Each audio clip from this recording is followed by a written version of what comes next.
ভারত এবং আওয়ামী লীগের আয়নাঘরে কেন মানুষকে রাখা হইতো, কিসের জন্য? এই কথাগুলো যদি আপনি শুনেন অবাক হয়ে যাবেন। আমার ভিডিওর স্ক্রিনে আপনারা যে মানুষটাকে দেখতেছেন উনিও আয়নাঘরে ছিল। আমার ভিডিওর স্ক্রিনের ভিউটা দেখুন। মূল দুটা কারণে তারা আমাকে ধরে রেখেছে। এক, আমার প্রিয় পৈতৃক পরিচয়, আমার পারিবারিক পরিচয়। দুই, আমি ভারত বিরোধী। 29,794 ঘন্টার সেই নির্মম জীবন থেকে আপনারা আমাকে মুক্তি দিয়েছেন, এই জন্য আমি আপনাদেরকে আন্তরিক অভিনন্দন জানাই আমার পরিবারের পক্ষ থেকে। আমি আমার মার সাথে খেতে বসেছিলাম। এই সময় সরকারের গুন্ডা বাহিনী, আমি গুন্ডা বাহিনী এই জন্যই বলছি যে আইন প্রয়োগকারী সংস্থার লোক ওয়ারেন্ট ছাড়া, মামলা ছাড়া, ওয়ারেন্ট ছাড়া উঠিয়ে নিয়ে যাওয়া মানেই গুন্ডারদের কাজ। সুতরাং যেই করুক না কেন সে গুন্ডা, এবং এটা করেছে সরকারের যেই বাহিনী হোক, সরকারি গুন্ডা বাহিনী। সরকারের গুন্ডা বাহিনী আমার বাসায় আসে এবং তাদের মধ্যে যাকে আমার একজন অফিসার বলে মনে হয়েছে, আমি 30 বছর একটা বাহিনীতে চাকরি করেছি, আমি পোশাক দেখলে বলতে পারি কে অফিসার, কে নিম্ন পদবীর কর্মকর্তা। তো যাকে আমার অফিসার বলে মনে হয়েছে সে আমার সাথে অত্যন্ত দুর্ব্যবহার করেছে, আমাকে তুই করে কথা বলেছে, আমার সাথে চরম দুর্ব্যবহার করেছে। আমি তাদেরকে জানতে চেয়েছি আপনারা কার, আপনাদের পরিচয় কি, আপনাদের পরিচয়পত্র দেখান। তারা আমার কথার জবাব দেয়নি। আমি বলেছি আপনারা আইন প্রয়োগকারী সংস্থা নাকি, আপনাদের আইন প্রয়োগকারী সংস্থা, আপনারা পরিচয়পত্র দেখান। কোনো জবাব দেয়নি। আমি জিজ্ঞাসা করেছি আমার বিরুদ্ধে কোনো মামলা আছে, কোনো ওয়ারেন্ট আছে? মামলা ওয়ারেন্ট ছাড়া আমাকে আপনারা গ্রেফতার করতে পারেন না, আপনারা আমাকে উঠিয়ে নিয়ে যেতে পারেন না, আপনাদের পরিচয়। তারা আবার কোনো কথার জবাব না দিয়ে খালি বলছে হাত দেন, হাত দেন, হাত দেন, হাত দেন, হাত করা হাতে নিয়ে বসে আছে, হাত দেন, হাত দেন, হাত দেন। এবং এই পর্যায়ে দ্যাট অফিসার একটা অসভ্য, তার পারিবারিক কোনো শিক্ষা আছে বলে আমি মনে করি না। কোন ভদ্রলোকের মানুষ এরকম করতে পারে না। আমার মতো একজন ব্রিগেডিয়ার জেনারেলকে সে তুই তাকারি করে কথা বলেছে। সে মানে খালি আমার গায়ে হাত তুলে নিয়ে বাকি এমন দুর্ব্যবহার করেছে, এবং শেষ পর্যন্ত আমি আমার সম্মান বাঁচানোর জন্য আমি হাত উঠিয়ে দিচ্ছি, না হলে তারা আমার গায়ে হাত উঠিয়ে দিত। আমি হাত দিয়েছি, হাত বেঁধেছে, আমার চোখ বেঁধেছে, চোখ বেঁধে আমাকে নিচে গাড়িতে গিয়ে উঠিয়েছে, মাইক্রোবাসে নিয়ে উঠিয়েছে। এবং তখন পর্যন্ত আমি বলছি বারবার যে আমি সাবেক ব্রিগেডিয়ার জেনারেল, আমার জানার অধিকার আছে আপনারা কারা কারা নিচ্ছেন। তখন আমাকে তুই তাকারি করে কথা বলেছে, তোর সেনাবাহিনী, তোর এটা সেটা, এইভাবে কথা বলেছে আমাকে। তারপরে গাড়িতে নিয়ে আমাকে মুখোশ পরিয়েছে। তারপরে তারা আমাকে বাড়ি থেকে নিয়ে গেল। এখন আমি ফিরে এসে আরও যা জানতে পারছি সেটা হলো তারা আমার স্ত্রীর সাথে চরম দুর্ব্যবহার করেছে, তাকেও তারা উঠিয়ে নিয়ে যেতে চেয়েছিল এবং তার সাথে চরম দুর্ব্যবহার করেছে। তাকে এক পর্যায়ে গায়ে হাত দেওয়ার মতো অবস্থা হয়েছিল। সে আমার মার হাত জোরে ধরে বলেছে আমি একা যাবো না, নিতে হলে আমার মাকেও নিতে হবে। তারপরে তারা আমার মাকে, তাকে আর কিছু বলেনি। কিন্তু আমার বাসার যুবতী কাজের মেয়ে, তার গায়ে হাত উঠিয়েছে। আমার বাসার যে দেখাশোনা করে আমাদের ম্যানেজার, তাকে মাটিতে ফেলে তার বুকের উপরে লাফিয়েছে। বাসার যত সিকিউরিটি গার্ড ছিল, দারোয়ান ছিল, যত কর্মী ছিল, তাদেরকে নির্মমভাবে তারা নির্যাতন করেছে। আমার বাসা তছনছ করে তারা আমরালেরই বাক্স সব কিছু তারা ভেঙে চুড়ে, তারা মোবাইল, কম্পিউটার আর যা ইচ্ছা তারা নিয়ে গিয়েছে। আলমারি, স্টিল আলমারি তারা ভেঙে ফেলেছে। এবং আমাদের বাসার রাস্তাটা একটা 200 গজের গলির সামনে বন্ধ। মহল্লা কমিটি তারা সিসিটিভি দিয়ে আমাদের পাড়ার পুরো এলাকাটা কাভার করা আছে। তারা সিসি ক্যামেরাগুলি সব ভেঙেছে, যেখানে রেকর্ডার আছে সেই বাসায় গিয়ে দরজা ভেঙে তারা রেকর্ডার নিয়ে গিয়েছে এবং সমস্ত এলাকার একটা ত্রাসের সৃষ্টি করে তারা আমাকে নিয়ে চলে গেল। প্রায় আমার চোখ বাঁধা, মুখ বাঁধা, মুখে মুখোশ পরা, আমার তো জানার কোনো উপায় নেই আমাকে কোথায় নিয়ে যাচ্ছে। ডানে বামে করে প্রায় ঘন্টা দেড়েক ড্রাইভ করে আমাকে একটা রুমে নিয়ে গেল। রুমে নিয়ে গিয়ে আমাকে তারা চোখ হাত খুলে দিল এবং আমাকে একটা পায়জামা দিল, একটা লুঙ্গি দিল, বলে আপনার কাপড় পাল্টে দেন। তো আমি কাপড় পাল্টিয়ে ওগুলো দিয়ে দিই। আমার প্যান্ট শার্ট পরানো ছিল, ওগুলো দিয়ে দিলাম। আমাকে আমার পায়ে আমার পরনে একটা স্যান্ডেল ছিল যেটা আমার বাবা পরতেন, আমার বাবার স্মৃতিস্বরূপ আমি স্যান্ডেলটা পরতাম। তারা আমাকে একটা স্যান্ডেল দিল, আমার স্যান্ডেলটা নিয়ে যেতে গেলে আমি স্যান্ডেল নিতে দিই না। আমি বলেছি না, এটা আমার বাবার স্মৃতি, আমি এটা দেবো না। তারা অনেক জোরাজোরি করেছে, আমি বলছি না আপনারা দেবো না, আপনারা যা করতে পারেন, আমি আমার স্যান্ডেল দেবো না, এটা আমার বাবার স্মৃতি। তো শেষ পর্যন্ত তারা আমাকে স্যান্ডেল রাখতে দিয়েছে। তারপর আমাকে খাবার দিয়েছে তারা, এক প্যাকেট বিরিয়ানি। তখন কি বিরিয়ানি খাওয়ার মতো কোনো মানুষ সাথে থাকে? আমি খাবারের তো খেতে খাইনি তখন পর্যন্ত, আর বিরিয়ানি তো কেন, আমি তো তখন মৃত্যুর আশঙ্কা করছি। আমি গাড়িতে জিজ্ঞাসা করেছিলাম আপনারা কি আমাকে ক্রস ফায়ারের জন্য নিয়ে যাচ্ছেন? তো আমার পাশে থেকে একজন বললো না, আমাদের উপরস্থ কর্তৃপক্ষ আপনাদের কথা বলবে, কথা বলা শেষ হলে আপনাকে দিয়ে যাবো আমরা। রাতে আমাকে দিয়ে গেল। আমি নামাজ আসায় আগে পড়েছিলাম। ভোর রাতের দিকে আমি টয়লেটে গিয়ে তাহাজ্জুদ অজু করে সে তাহাজ্জুদ নামাজ পড়লাম, ফজর নামাজ পড়লাম। আমার রুম থেকে আমাকে টয়লেটে নিয়ে যাওয়ার পথে প্রায় 50 কদম যেতে হতো। আমার 2 হাত বেঁধে, চোখ বেঁধে, তারপর মুখোশ পরিয়ে আমাকে নিয়ে যেত। টয়লেটের ভিতরে গিয়ে খুলে দিত, বাইরে দিয়ে তারা স্টিলের দরজা বন্ধ করে তালা মেরে দেখতো, তালা মেরে রাখতো। আমার কাজ শেষ হলে আমি নক করলে তারা দরজা খুলে এসে আবার চোখ বেঁধে হাত বেঁধে মুখোশ পরিয়ে নিয়ে আসতো। রুমে এসে আমি তাহাজ্জুদ পড়লাম, তাহাজ্জুদ পড়ে আল্লাহর কাছে খুব কান্নাকাটি করলাম। আর সারা রাত তুমি এই আতঙ্কে আছে, একটা আপায়ের আওয়াজ শুনলে আমি মনে করছি এই বুঝে আমাকে ক্রস ফায়ার নিয়ে যাচ্ছে, এই বুঝে বুঝে আমার ক্রস ফায়ার নিয়ে যাচ্ছে। আমাদের সে গুম মানে তো ক্রস ফায়ার, এটাই একটা চিরাচরিত হয়ে আসছে। সারা রাত আমি তাহাজ্জুদে আল্লাহর কাছে চোখ ফেলে ফেলে, চোখের পানি ফেলে কান্না করলাম, আল্লাহ এই নামাজ যদি আমার শেষ নামাজ হয়, আর জালেমরা যদি আজকে আমাকে, জালেমদের হাতে আমার মৃত্যু রেখে থাকো, তুমি আমাকে শহীদের মর্যাদা দিও, আর আমার লাশ যেন কুকুর বিড়াল না খায়। আল্লাহ আমার লাশটা অক্ষত অবস্থা আমার মাতৃ সন্তানদের কাছে পৌঁছে দিও। আমি তাহাজ্জুদের ফজর নামাজ পড়ে দোয়া পড়ে বিছানায় শুলাম, চোখে তো ঘুম আসে না। আগের দিন দুপুরে খেয়েছি, এরপরে তো সারা রাত ঘুম নাই, খাবার নাই, মৃত্যুর আতঙ্ক। পরের দিন সকালে নাস্তা দিয়েছিল আমাকে, চা পড়ার ডিম ভাজি। নাস্তা খাওয়ার তো নাস্তাটা দিয়ে দেখলেই আমার চোখ দিয়ে ঝরঝর করে পানি বলে, কারণ আমি মাকে নিয়ে খেতে বসছিলাম, মাকে দুইয়ের সময় লোকমা খাইয়ে দিলাম। আমি বললাম এগুলো নিয়ে যান, আমি খাবো না। এরপরে 12টার দিকে হঠাৎ করে আমার মনে হলো আমার হাত পা সব খিচুনি আসছে, আমার মনে হলো আমি যেন মরে যাচ্ছি, আমার চোখ মুখ অন্ধকার হয়ে আসছে। আমি চিৎকার চেঁচামেচি শুরু করলাম। এরপরে আমি আর কিছু বলতে পারবো না। কতক্ষণ পরে আমার হুশ আসছে আমি বলতে পারবো না। আমি দেখলাম আমাকে আগে যে রুম নিয়েছিল তাতে অন্য আরেকটা রুমে, এবং আমার হাতে স্যালাইন দেওয়া। এবং এখন একজন আমাকে বলল যে আপনি অজ্ঞান হয়ে গিয়েছিলেন, এখন আপনাকে ওষুধ দিয়ে, আপনার প্রেশার খুব বেড়ে গিয়েছিল, আপনাকে প্রেশারের ওষুধ এবং ঘুমের ওষুধ দিয়ে আপনার ঘুম পাড়িয়ে রাখা হয়েছিল। যাই হোক, এভাবে প্রায় 6 দিন বা 7 দিন, আমার ঠিক মনে নেই, আমার এই অবস্থায় কাটলো। আমি যখন টয়লেটে যেতাম তখন ক্যানাডা লাগানো ছিল, ওটা খুলে দিত, আমি টয়লেটে যেতাম। খাবার দিত আমাকে 3 বেলা খাবার যাই দিত। রান্নার এত মান দেখলে আমার রান্নার ব্যাপারে আমার চেহারা দেখে আমার খেতে ইচ্ছে হতো না। আর চোখের খাবার সামনে বসলে আমার চোখ দিয়ে ঝরঝর করে পানি পড়তো। আমি খাবো কি? 6-7 দিন আমি বলতে গেলে না খাওয়াই, শুধু একটু চা খেতাম বা একটু পরোটা, একটু পোনা টুকরা খেতাম, সাদা ভাত 2-1 লোকমা খেতাম। এভাবেই আমার 6-7 দিন গেল, স্যালাইনের উপরে ছিলাম। তারপরে 6-7 দিন পরে আমাকে প্রথম যে রুমে নিয়ে গিয়েছিল আবার সেই রুমে নিয়ে আসলো। তারপরে থেকে আমি প্রতিদিনই বলছি, আপনারা বলছেন যে আমাকে আপনাদের অপরাস্ত কর্তৃপক্ষ কথা বলবে, কোথায় তারা আসে না কেন? আসবে, ওনাদের সময় হলে আসবে, ওনাদের সময় হবে। আসলে এইভাবে দিন ঝুলতে থাকলো। আমার তো খাওয়া দাওয়া কিছুই নাই। আস্তে আস্তে আমি শুকিয়ে যেতে থাকলাম। দাঁড়িয়ে নামাজ পড়ে আমার ক্ষমতা হারিয়ে ফেললাম, বসে নামাজ পড়া শুরু করলাম। পরে 1 মাস প্রায় না খাওয়া আমি, এই অবস্থায় এক পর্যায়ে আমি শুয়ে নামাজ পড়তে শুরু করলাম। আমি বসে নামাজ পড়ার আমার ক্ষমতা ছিল না। ঠিক 1 মাস পরের ঘটনা, 22শে আগস্ট রাতে নিয়ে গেল। 21শে আগস্ট রাত 11টা 50-এ আমাকে একজন এসে বলল যে আপনার সাথে আমাদের বড় ভাই কথা বলবে। তো বড় ভাই শব্দটা আমি প্রথম শুনলাম ওখানে। আমি বললাম বড় ভাই মানে আমাদের উপরস্থ কর্তৃপক্ষ। তো আমি বললাম তো বাংলাদেশের সকল ব্যাংক, বিমা প্রতিষ্ঠান, স্কুল কলেজ সবখানে তো উপরস্থ স্যার বলে, আপনারা কি বড় ভাই বলে আমাকে বোঝাতে চাচ্ছেন যে আপনার বেসামরিক প্রতিষ্ঠান? আমি 30 বছর একটা বাহিনীতে কাজ করেছি, এই ধরনের কাজ কি কোনো বেসামরিক প্রতিষ্ঠান করে? আপনারা আমাকে কি গর্ধব পেয়েছেন? যাই হোক, আমার রুম বন্ধ করে অন্ধকার করে দিল। অন্ধকার করে দিয়ে টর্চ লাইট নিয়ে একজন আসলেন। আমি তো তার চেহারা কিছু দেখার সুযোগ নেই, রুম অন্ধকার। আমার মাথার পিছনে উনি একটা চেয়ার নিয়ে বসলেন। বসে আমাকে বললেন, খুব সংক্ষিপ্ত কথা, একটা অঘটন ঘটনের আশঙ্কায় আপনাকে আটক করা হয়েছিল, সে আশঙ্কাটা কেটে গেছে, আপনাকে এখন মুক্তি দেওয়ার সিদ্ধান্ত হয়েছে। আমি বলছি 21শে সেপ্টেম্বর রাত 11টা 50 কথা। আপনাকে এখন মুক্তির সিদ্ধান্ত নেওয়া হয়েছে। তো আমি বললাম, আমাকে মুক্তির জন্য কি আমি দিন গুনবো না ঘন্টা গুনবো?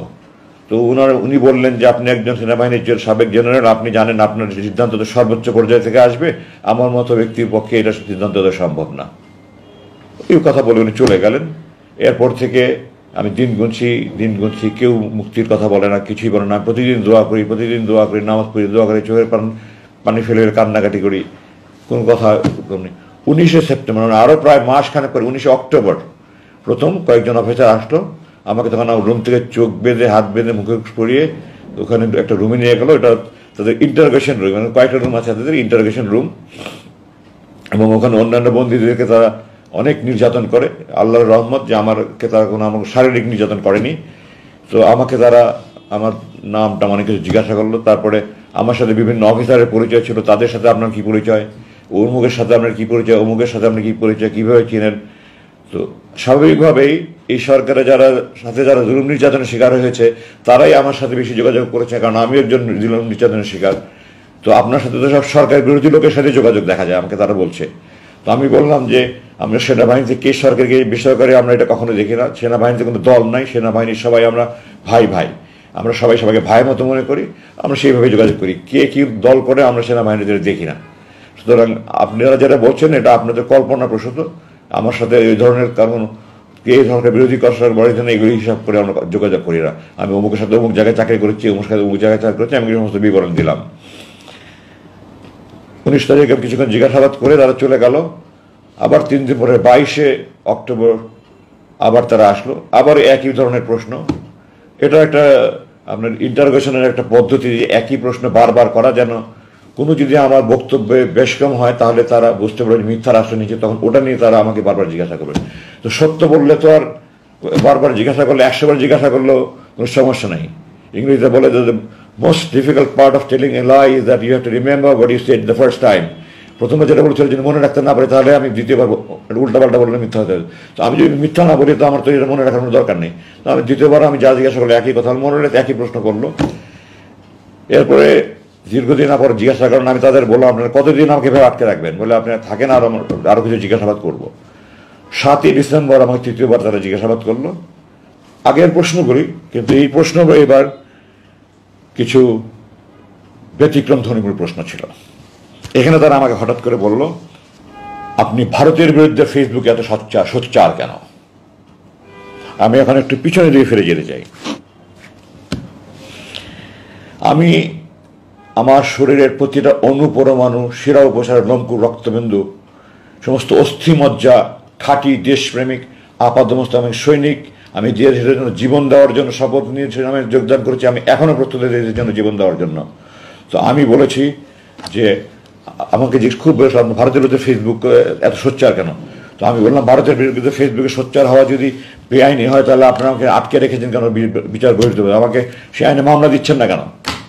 আর আমি স্বাধীনতা যুদ্ধের পর থেকে, আমি 2016 সালে 7ই ডিসেম্বরের কথা বলছি, তখন স্বাধীনতার 45 বছর প্রায়। আমি বলছি আমি স্বাধীনতার পরে 45 বছরে ভারতকে বন্ধু হিসাবে দেখিনি, আমি ভারতকে একটা বন্ধু প্রতিবেশী রাষ্ট্র হিসেবে দেখতে চাই। আমাদের ফরেন পলিসি হলো, আমাদের পররাষ্ট্রনীতি হলো friendship to all, malice two নান। সবার সাথেই বন্ধুত্ব, কারোর সাথে বৈরিতা না করে। আমি আমার সকল প্রতিবেশীকে বন্ধু রাষ্ট্র হতে পেতে চাই, কিন্তু বন্ধুত্ব কখনো একতরফা হয় না। আমি আপনাকে বন্ধুর মতো ভালোবেসে যাব, আপনি আমাকে চর থাপ্পড় লাথি মারবেন, এটা কোনোদিন বন্ধুত্ব হয় না। তো আমি দেখেছি তারা আমাদের সমস্ত নদীতে বাদ দিয়ে, ফারাক্কাবাদের মতো বাদ দিয়ে, যখন আমাদের পানির দরকার তারা আমাদের দেশে খরা তৈরি করছে, আর যখন আমাদের দেশে বন্যা তখন তারা বাদ খুলে দিয়ে। আপনারা এখন দেখতে পাচ্ছেন, আজকে দেখতে পাচ্ছেন কি হচ্ছে আমাদের এই পূর্বাঞ্চলীয় জেলাগুলিতে, কীভাবে লাখ লাখ মানুষ আজকে কষ্ট স্বীকার করছে। আমি 2009 সালে আমাকে বরখাস্ত করার পর থেকে আমি এই কাজ করছি। আমার বরখাস্ত প্রসঙ্গে আমি একটু পরে আসছি। 2009 সালে কীভাবে আমাকে বরখাস্ত করলেন আমি একটু পরে আসছি। তো আমি তখন থেকে আমি ভারতের বিরুদ্ধে ফেসবুকে সোচ্চার ছিলাম। আমার বোন ফেলানির লাশ 24 ঘন্টা তার কাটা ঝুলেছিল, আমার এখন বুক ফেটে যায়। 2 দিন পর পরে আমার ভাই বোনদেরকে বর্ডারে গুলি করে মারছে, কোনো প্রতিবাদ নাই। তারা আমাদের চারিদিকে তার কাটা ভাড়া দিয়ে রেখেছে, ওয়াচ টাওয়ার বানিয়ে রেখে, ডগ বানিয়ে তারা আমাদের বাণিজ্যিক বৈষম্য তৈরি করে রেখেছে। এগুলোর কোনো প্রতিবাদ নাই, কেউ কিছু বলে না। আমি আমার প্রতিজ্ঞা ছিল, আমার পণ ছিল, আমার জেহাদ ছিল, আমি আমার দেশের পক্ষে আমার জীবন যে আমি যা কিছু বলে যাব। আমার ক্ষুদ্র প্রচেষ্টা আমি ফেসবুকে লেখালেখি করছি, এগুলো নিয়ে আমার বিরুদ্ধে তারা খুব ক্ষুব্ধ। আমি বিস্মিত যে বাংলাদেশের কোনো একটা বাহিনী, যে কোনো বাহিনী হোক, তারা ভারতের বিরুদ্ধে আমি যদি ক্ষোভ প্রকাশ করে থাকি, তাদের এত ক্ষুব্ধ হওয়ার কি আছে? তারা কি ভারতপ্রেমী? তাহলে ভারতপ্রেমী না হলে তাদের কেন এত ক্ষোভ হবে? আমি আশ্চর্য হই না যে বিগত সরকার যাদেরকে ব্যবহার করেছে, সেই স্বার্থান্বেষী সেই মহল, তারাও সরকারের দ্বারা প্রভাবিত, তারাও ভারতপ্রেমী ছিল না, তারা আমার বিরুদ্ধে ক্ষুব্ধ প্রতিক্রিয়া ব্যক্ত করতো না। আমি এই প্রসঙ্গে আরেকটু পূর্বে ফিরে যেতে চাই। আমরা যেমন ভারতকে বন্ধু মনে করলে হবে না, আমাদের ইতিহাস জানতে হবে। আমরা যদি ইতিহাস না জানি তাহলে আমরা ভুল করব। আমরা বারবার ভুল করেছি, আমরা এখন আর ভুল করতে চাই না। 1905 সালে এই ব্রিটিশ সরকার আমাদের এই বঙ্গভঙ্গ করেছিল পূর্ব বাংলা মুসলমানদের উন্নতির জন্য। এই ভারত এটার বিরুদ্ধে আন্দোলন করে, বঙ্গভঙ্গ রদ মানে বাতিল আন্দোলন করে, 6 বছর পর্যন্ত বাতিল আন্দোলন করে এটাকে বাতিল করে আমাদের দুই বাংলা এক করেছে। তারা আমাদের মুসলমানদের উন্নতি চায়নি। 1971 সালে, আপনারা জানেন না, দেশবাসীর জানা উচিত এগুলো, আমরা মৈত্রী চুক্তি নামে অক্টোবর 1971 সালে আমাদের অস্থায়ী সরকার একটা চুক্তি করেছিল। সৈয়দ নজরুল ইসলাম সাহেব অস্থায়ী চুক্তি করে স্বাক্ষর করে অজ্ঞান হয়ে গিয়েছিলেন। আমার কথা নয়, আপনারা 266 দিনের স্বাধীনতা আওয়ামী লীগ অ্যাডভোকেট নুরুল কাদেরের বই পড়ে দেখেন। ওনার কথা আছে যে অস্থায়ী সরকারের অস্থায়ী রাষ্ট্রপতি সৈয়দ নজরুল ইসলাম স্বাক্ষর করে অজ্ঞান হয়ে গেছিলেন। ওটা চুক্তি ছিল। আমি 3টা আপনাদের শুধু দৃষ্টি আকর্ষণ করছি। 1 নম্বর, এদেশে কোনো সেনাবাহিনী থাকবে না, এদেশে ভারতের সেনাবাহিনী থাকবে। 2, এদেশের প্রশাসনে যারা মুক্তিযুদ্ধে যোগদান করেছে তারা বাদে বাকি সবাইকে অপসারণ করতে হবে। ভারতের প্রশাসনের লোক এই দেশে প্রশাসন চালাবে। এই দেশের প্রশাসনের শতকরা 1জন লোকও মুক্তিযুদ্ধে যোগদান করেনি, আপামর ছাত্ররা যোগদান করেছে। তার মানে এই দেশের প্রশাসন তাদের হাতে তুলে যাবে। তৃতীয়ত, এই দেশের পররাষ্ট্র মন্ত্রণালয় এবং প্রতিরক্ষা মন্ত্রণালয় ভারতের নিয়ন্ত্রণে থাকবে। আমি দেশবাসীর কাছে জানতে চাই, আপনারা বলেন এটা কি স্বাধীনতার চুক্তি, মৈত্রী চুক্তি না গোলামীর চুক্তি? এই চুক্তি যারা করেছে তারা মির্জাফরের বংশধর, তারা এই দেশকে বিক্রি করে দিচ্ছিল। আল্লাহ আমাদেরকে রক্ষা করেছেন। আমি এগুলির বিরুদ্ধে সবসময় সোচ্চার ছিলাম। সেনাবাহিনীর চাকরি করা অবস্থায় আমি এগুলি বলতে পারিনি। 2009 সাল থেকে আমি বলেছি। এটাই ছিল আমার অপরাধ, এটা আমার বড় অপরাধ ছিল। আর অপরাধ, আমি অধ্যাপক গোলাম আযমের ছেলে। এই কারণে তারা আমাকে নিয়ে বন্দি করে রেখেছে এবং এই 29,794 ঘন্টার কাহিনী 29,794 দিন বলে শেষ করা যাবে না। সেই নির্মম কারাগারে আল্লাহ আমাকে চোখ দিয়েছেন আল্লাহ পৃথিবী দেখার জন্য। আমার এটা অধিকার, আমার সেই অধিকার কেড়ে নেওয়া আছে। আমি আল্লাহর আকাশ দেখিনি, বা সূর্য দেখিনি, চাঁদ দেখিনি, মেঘ দেখিনি, বৃষ্টি দেখিনি, রোদ দেখিনি, আমি আল্লাহর মাটি দেখিনি, গাছ দেখিনি। আমার রুমের দক্ষিণ দিকে দুটো ছোট ভেন্টিলেটর ছিল, ওগুলো দিয়ে মাঝে মাঝে একটু আলো দেখা যেত। আমি মাঝে মাঝে তাকিয়ে দেখতাম। তারা এটা সিসি ক্যামেরা দিয়ে খেয়াল করে ওটাও বন্ধ করে দিয়েছে। আমার বুক হাহাকার করতো, আমি আল্লাহর দুনিয়া দেখতে চাই। মাঝে মাঝে মনে হতো আমি বন্ধ করে তাহাজ্জুদ পড়ে যে আল্লাহ, যারা তোমার দুনিয়া দেখা আমার জন্য বন্ধ করে দিয়েছে, তুমি তাদের দৃষ্টিশক্তি বন্ধ করে দাও। কিন্তু আমি আল্লাহর কাছে বিচার দিয়েছি, আল্লাহ আমি বন্ধ করি না, তুমি আকামুল হাকিমিন, সর্বশ্রেষ্ঠ বিচারক আল্লাহ, তুমি তাদের ব্যবস্থা নিও। আমি দেশবাসীর কাছে বলতে চাই, আপনারা যদি মনে করেন আমি ভারতের বিরুদ্ধে প্রতিবাদ করে অন্যায় করেছি, এটা খারাপ কাজ করেছি, দেশ বিরুদ্ধে কারো আমাকে ফাঁসিয়ে দেন, আমি হাসতে হাসতে ফাঁসির মধ্যে যাবো, আমি দৃঢ়ভাবে বলছি।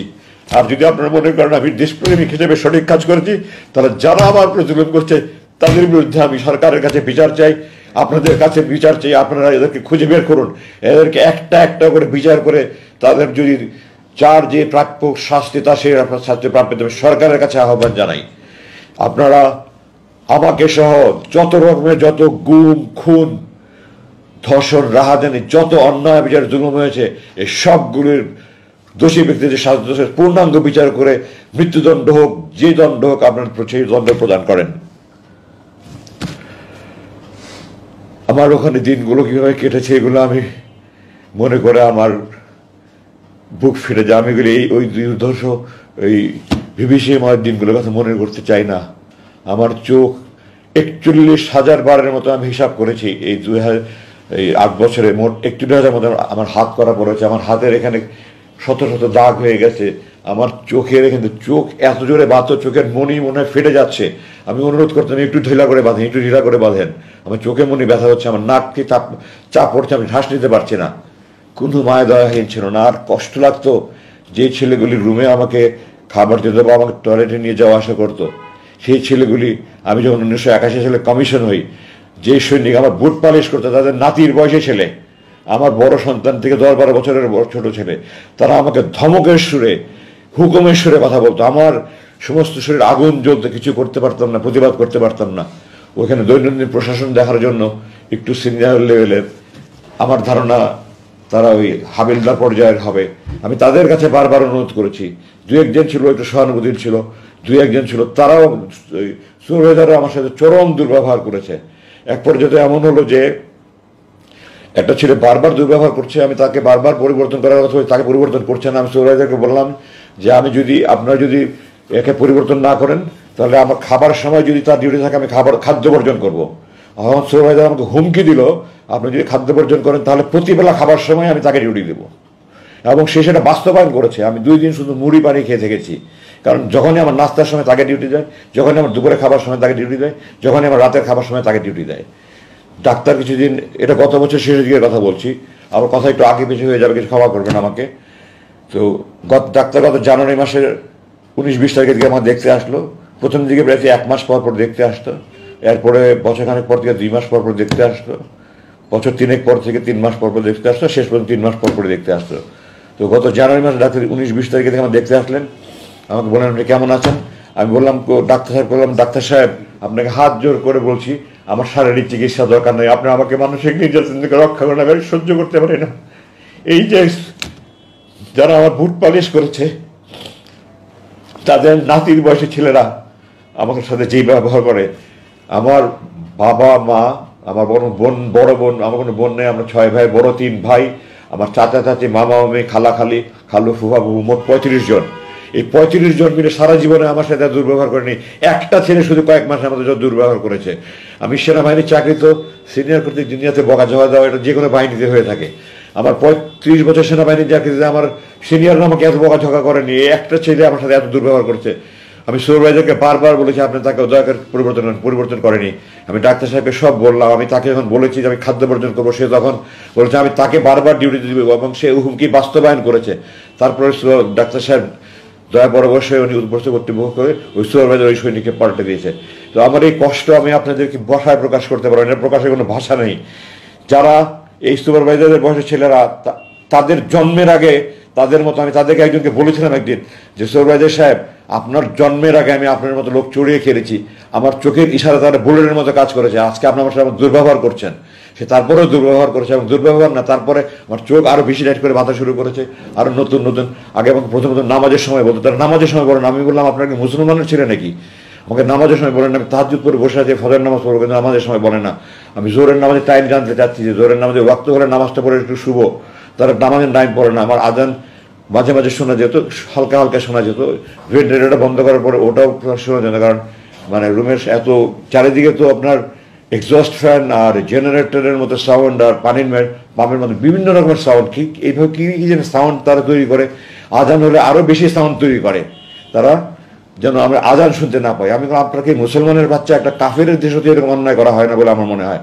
ভারতের মতো দেশ, সেই দেশেও তো আজান শোনা যাচ্ছে মাসে মানুষ আজান, আমি বিভিন্ন দেশে দেখে এসেছি আজান শোনা যাচ্ছে, আর আপনারা আমাকে আজান শুনতে দেবেন না? আপনার কি মন মানসিকতা? আপনারা কি আল্লাহর ভয় নাই, আখিরাতের ভয় নাই, জাহান্নামের ভয় নাই?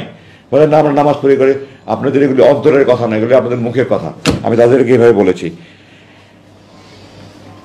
আমি বহুবার বলেছি, 5 বার আমি লিখিতভাবে দিয়েছি। আপনারা শেষবার আমাকে বললো যে আমরা 7ই ডিসেম্বর যেন আমার কথা বললো, ভারতের বিরুদ্ধে এত সত্যাগ্রহগুলো বলার পরে বললো আমরা আপনার বিরুদ্ধে কিছু তদন্ত করছি, তদন্ত চলাকালীন আপনার থাকতে হবে। তাদের কথাতেই এবং সুরে এবং স্বরে এবং আশঙ্কা হয়েছে তারা আমাকে সহজে ছাড়বে না। আমি বললাম তদন্ত কিসের? আপনারা জানেন এখন বিভিন্ন তদন্ত কমিটি হচ্ছে, এই কমিটি হচ্ছে, একটা ঘটনা ঘটে ওটা সত্যতা জানার জন্য এবং দোষী ব্যক্তি নিরূপণের জন্য তদন্ত হয়। কোনো ঘটনা না ঘটলে কিসের তার উপর তদন্ত? আমি বললাম আপনি কিসের তদন্ত করবেন? তারা আমরা বললো যে আপনি লুকিয়ে লুকিয়ে কিছু করছিলেন কিনা এটা তদন্ত। আমি বললাম এটাকে কি তদন্ত বলে? আর যদি তদন্তই হয় আমার বিরুদ্ধে কি অভিযোগ আমাকে জানাতে হবে, আমাকে আত্মপ্রকাশের মাধ্যমে সুযোগ দেবে। আপনারা কি করছেন? বলেন না আমরা তদন্ত করছি, আপনারা থাকতে হবে। ওইভাবে আমি চলতে থাকলাম, এবং আমার দিন যত যায় আমার আশেপাশে আমি তো জানি না কোথায় কি সেল আছে না আছে, আমার তো চোখ বেঁধে নিয়ে যায়, নিয়ে আসে, 50 কদম হেঁটে আসি। আমি আশেপাশের বিভিন্ন সেলকে চিৎকার চেঁচামেচি আহাজারি বিলাপ, আমার বুক ফেটে যেত। আমার তখন আমার কষ্ট যে তাদের কষ্ট আরো বেশি হতো। আমি আল্লাহ করতাম, আল্লাহ তুমি মজলুম ব্যক্তিদেরকে সাহায্য করো, আল্লাহ তুমি তাদেরকে ধৈর্য সহনের শক্তি দাও, তাদের পরিবারের প্রতি রহম করো, আল্লাহ তুমি মজলুমদেরকে মুক্তি দাও। সারা রাত বিলাপ করছে, সারা রাত কান্নাকারি করছে, সারা রাত আহাজারি করছে, চিৎকার চেঁচামেচি করছে, এগুলো সহ্য করার মতো নয়। আল্লাহ যে আমাকে এখন মানসিকভাবে সুস্থ রেখেছে কিভাবে, আল্লাহর রহমত। আমি যে মানসিকভাবে পাগল হয়ে যাইনি। প্রতি রাত ক্রস ফায়ারের আতঙ্ক নিয়ে একটা মানুষ যদি দিনের পর দিন বছরের পর বছর আল্লাহর কাছে দোয়া করে, আল্লাহ এটা যদি আমার শেষ নামাজ হয়, আজকে যদি আমার মৃত্যু হয়, আমাকে শহীদ মর্যাদা যদি আমার লাশ রক্ষাত অবস্থায় আমার পরিবারের কাছে পড়ছে, মা স্ত্রী সন্তানের কাছে, মানুষের অনুভূতি কি হবে? পৃথিবীর সমস্ত কবি সাহিত্যিক মিলে সারা জীবন লেখা শেষ করতে পারবো না, আমি আমার ভাষা প্রকাশ করতে পারবো না। এত কিছুর মধ্যেও আমি নিরাশ হইনি। কোরআনে আল্লাহ বলেছে, লা তাকনাতু মির রাহমাতিল্লাহ, তোমরা আল্লাহর সাহায্য থেকে নিরাশ হয়ে না। হতাশা এসেছে, বিষণ্ণতা এসেছে, দিনের পর দিন খাবার খায়নি, মন ভেঙে একেবারে চুরমার হয়ে গেছে, আমি আল্লাহর সাহায্য থেকে নিরাশ হইনি। আল্লাহর সাহায্য থেকে নিরাশ হইনি। আল্লাহ আপনাদের দোয়ায় আমাকে সেই শক্তিটা দিয়েছিলেন, এবং আল্লাহ শক্তি দেওয়ার ফলেই এই ছাত্র জনতার এই গণবিপ্লবের মাধ্যমে যে বিজয় অর্জন হয়েছে, এরপরে আমাকে তারা মুক্তি দিতে বাধ্য হয়েছে। এই প্রসঙ্গে আমি একটা কথা একটু গুরুত্বের সাথে বলতে চাই। 2021 সালের মে মাসের আনুমানিক 22 তারিখে, যে একজন আগে পিছু হতে পারে, তাদের একজন কর্মকর্তা আমাকে আসলো, আমাকে এসে আমাকে বলল যে আপনি একটা লিখিত দরখাস্ত করেন যে আমি রাজনীতিতে সম্পৃক্ত হব না, আমি এই দেশে থাকবো না, আমি স্ত্রী সন্তান নিয়ে সুখে শান্তিতে থাকতে চাই, আপনারা আমাকে মুক্তি দেন, আমি বিদেশে চলে যাব। আমি তাদেরকে বললাম, আমি স্বাধীন দেশের স্বাধীন নাগরিক, আপনারা অবৈধভাবে আমাকে অপহরণ করেছেন, অবৈধভাবে আটক করেছেন, আপনারা আমাকে এখানে যে আটকে রেখে জুলুম করছেন, নির্যাতন করছেন, আমি এটা মানি না, মানবো না, মিটিং মিছিল করতে পারছি না। আমি এটার প্রতিবাদে, এই যে আপনারা দেখতে পাচ্ছেন আমি বড় চুল রেখেছি, আমি বলেছি এটা আমার মৌন প্রতিবাদ। আপনারা যখন মৌন প্রতিবাদ দেখেন, মিটিং মিছিল হয় না, শুধু প্ল্যাকার্ড হাতে নিয়ে থাকে, আমি বলেছি এটা মৌন প্রতিবাদ। যতবার এটা দেখবেন আপনাদের যেন মনে হয় আপনারা আমাকে অবৈধভাবে অপহরণ করেছেন, অবৈধভাবে আটক রাখছেন, আপনারা আমার জুলুম করছেন, হারাম কাজ করছেন, এই কথাগুলো যেন আপনাদের বুকে বাঁধে, এ আমার মৌন প্রতিবাদ। তো আমি স্বাধীন দেশের স্বাধীন নাগরিক, আমার এটা আমার ব্যক্তিগত ইচ্ছা, আমি রাজনীতি করবো কি করবো না, আমি দেশে থাকবোই থাকবো না, আমার মুসলিকা দিয়ে আমি মুক্তি পেতে চাই না। আমার আল্লাহ আমাকে এই সৎ সাহসটুকু দিয়েছিলেন, আমি এটা দৃঢ়তার সাথে বলেছি, তারপরে আমাকে আর কিছু বলেনি। জুলাই মাসের এখন শেষ দিকে আসি। আমি যেখানে ছিলাম সেখানটায় আমি প্রতিদিন প্লেন উঠার আওয়াজ পেতাম। দৈনিক আপনার যে আমাদের ডোমেস্টিক ফ্লাইট যেটা বলা অভ্যন্তরীণ, ওটার আওয়াজে প্লেনগুলো একরকম, আর যেগুলি বোয়িং আন্তর্জাতিক বিমানের ওগুলোর আওয়াজ এখন দুই রকমের আওয়াজে পার্থক্য বুঝতে পারতাম। তো টোটাল দিনে 20 থেকে 22টা প্লেনের আওয়াজ পেতাম। জুলাই মাসের মাঝামাঝি থেকে আমি দেখলাম প্লেনের আওয়াজ কমে গেল। তো আমি ধারণা করলাম হয়তো বাইরে কোনো আন্দোলন হচ্ছে। সাধারণত আমাদের কাছে লাগাতার হরতাল হলে তখন প্লেনের চলাচল বন্ধ। আমি এই ধরনের একটা আলোচনা, যে রাজনৈতিক হয়তো লাগাতার হরতাল হচ্ছে বা এই ধরনের কিছু একটা। আমাদের দেশের ছাত্র জনতা যে কি এত বিপ্লব ঘটিয়ে দিবে, এটা আমি কল্পনাও করতে পারিনি। আমি প্রাউড অফ দ্যাট। আমি আপনাদের কাছে গর্বিতভাবে গর্বের সাথে বলতে চাই যে আমি এই তরুণ ছাত্রদের ব্যাপারে গর্ববোধ করছি যে আমরা দেখিয়ে দিয়েছি বিশ্বের কাছে আমরা কি করতে পারি। তো আমার কল্পনাও করতে পারিনি যে তারা এত বিশাল কিছু একটা অর্জন করতে পারবে। কিন্তু আমার মনে হচ্ছিল কিছু একটা করতে হচ্ছে, কিছু একটা হচ্ছে। আমি দু একজন একটু জিজ্ঞাসাবাদ করার চেষ্টা করছি, বাট আমার সাথে কথা ছিল যারা রুমে আসবে প্রয়োজনীয় একটা কথা বলবেন না। আমি একটু দুটো মাঝে মাঝে তাদেরকে, তারা অনেকে আমার সাথে, আমি কোরআন হাদিস পড়ি, আমার কোরআন হাদিসে বিভিন্ন মশলা মশাইল জানতে চেত, নামাজের বিভিন্ন বিষয় জানতে চেত। এগুলি নিয়ে কথা বললে আমার সিসি ক্যামেরা দেখে সুরাইদের হাজির হয়ে যেত। আপনি কথা বলছেন কেন, প্রয়োজনীয় কথা বলছেন কেন? তো আমি বলেছি যে আমি কোনো আজে বাজে কথা বলছেন। ও আমার জিজ্ঞাসাবাদের সময় আমাকে বলছিল যে আপনি সৈনিক যারা ডিউটি করে তাদের আজে বাজে কথা বলবেন না। আমি তাদেরকে বলতাম যে আপনাদের কর্মকর্তা আমাকে অবৈধভাবে অপহরণ করেছে, অবৈধভাবে আটক করে রেখেছে, এটা হারাম কাজ করে, জুলুম কাজ করে। এটা আমি যারা আমাকে রুম থেকে ডিউটি টয়লেট নিয়ে যেত, খাবার দিত, তাদেরকে মাঝে মাঝে বলতাম। তারা এগুলো উপস্থিত কর্তৃপক্ষ জানানোর পরে আমাদের অফিসাররা বলেছিল, তারা জিজ্ঞাসাবাদের সময় আপনি তাদের আজে বাজে কথা বলেন কেন? তো আমি তাদের দৃঢ়তার সাথে বলেছি আপনারা বাংলাদেশ সেনাবাহিনীতে জিজ্ঞাসা করে আসেন। আমি বাংলাদেশ সেনাবাহিনীতে একটা আদর্শ সেনা কর্মকর্তা হিসেবে দৃষ্টান্ত স্থাপন করার সৌভাগ্য অর্জন আল্লাহ আমাকে সেই সুযোগ দিয়েছেন। আজ আমি কোনো আজে বাজে কথা বলে না। আপনারা বলেন আমি কি একটা বাক্য বলেন আমি কি আজে বাজে? তারা তো এই কথা বলতে পারছে না, মুখ দিয়ে উচ্চারণ করতে পারছে না, আমরা অবৈধ কাজ করেছি, অপহরণ কাজ করেছি, এগুলো মুক্তি বলতে পারছে, খালি বলে আজে বাজে কথা বলবেন না। আমি বললাম আমি কোনো আজে বাজে কথা বলি না, যা বলি আমি প্রয়োজনে কথা বলি। ওই সুপারভাইজার এসে বলে যে আপনি প্রয়োজনীয় কথা বলবেন না। আমি বললাম আপনার প্রয়োজন আর আমার প্রয়োজন তো এক না। আমি তাদেরকে আল্লাহ রসুলের কথা বলি, আমি আল্লাহ রসুলের কথা বলেই যাব। আমার যদি মৃত্যু হয় তাও আমি বলে যাবো, আপনি যা পারেন করেন। তারপরে শুধু কথা বলুন না, আপনি কথা বলেন না, উপরস্থ কর্তৃপক্ষ জানলে অসুবিধা হবে। তো আমি সময় সুযোগ মতো তারা জিজ্ঞাসা করতে বলতে, অনেক সময় আমার মন ভালো থাকলে আমি নিজে থেকে বলতাম। তো জুলাই মাসের 5 তারিখে যে বিপ্লব হয়ে গেছে এটা তো আমি জানি না। আমাকে 5 তারিখ 10:30টার সময় এসে বললো যে আপনাকে ডাক্তারের কাছে নিয়ে যাওয়া হবে। ডাক্তার প্রথমের দিকে সকালের দিকে আসতেন। আমি তো ডাক্তারকে বললাম যে সকালের দিকে তো আমি ফজর নামাজ তাহাজ্জুদ করে ফজর করে ঘুমাই, আমার যদি 2টার দিকে আসলে আমাদের সুবিধা হয়, তারপরে 2টার দিকে আসতেন। এবং তিনি 30শে জুলাই আমার যতটুকু মনে পড়ে শেষ দেখে গেছেন। তার মানে এই কয়েকদিন আগে আমাকে দেখে গেল, 5 দিন আগে ডাক্তার দেখে গেল, আমার রক্ত পরীক্ষা গেল এবং ডাক্তার রিপোর্ট আমার জানালো সব রিপোর্ট নর্মাল আছে। তো এখন ডাক্তারের কাছে 10:30 সময় কোথায় নিয়ে যাবেন? বললেন আপনাকে ডাক্তারের যেতে হবে।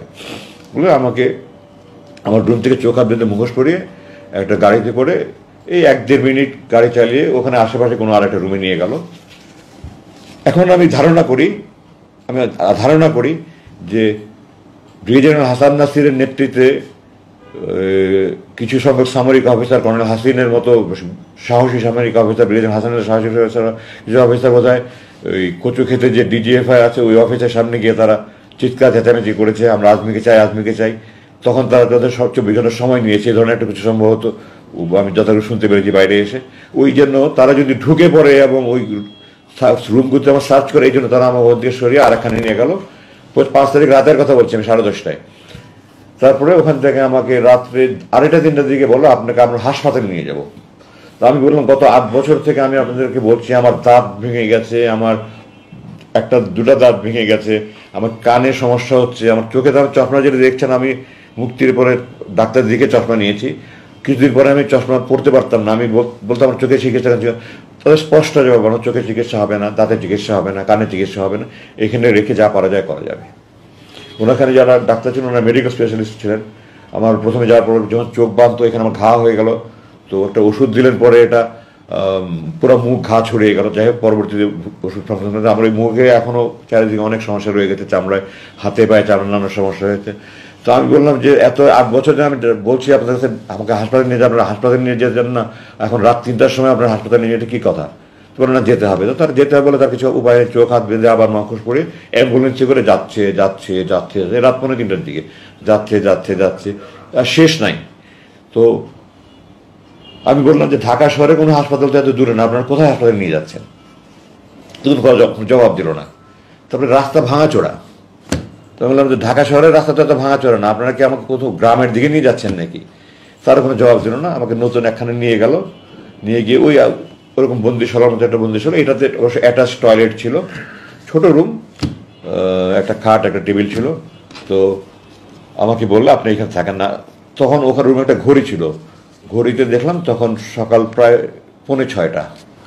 তো প্রায় 3 ঘন্টার মতো ড্রাইভ করে তারা আমাকে নিয়ে গেল এবং আমার ধারণা ঢাকার বাইরে কোনো একখানে নিয়ে গেছে। এবং আমি যতটুকু অনুমান করতে পারি, এখন যেটা অনুমান করছি, রাস্তাঘাটে যে ছাত্ররা রাস্তাঘাটে গাড়ি চেক করছিল তারা আমাকে পাকা রাস্তা দিয়ে নিতে সাহস করেনি, তারা আমাকে গ্রামের রাস্তা দিয়ে নিয়ে গেছে, এটা এখন আমি অনুমান করে বলছি। তো আমাকে ওখানে না বললো আপনি এখানে থাকেন। আমি বললাম আপনারা হাসপাতালের কথা বলে এখানে কোথায় নিয়ে আসলেন?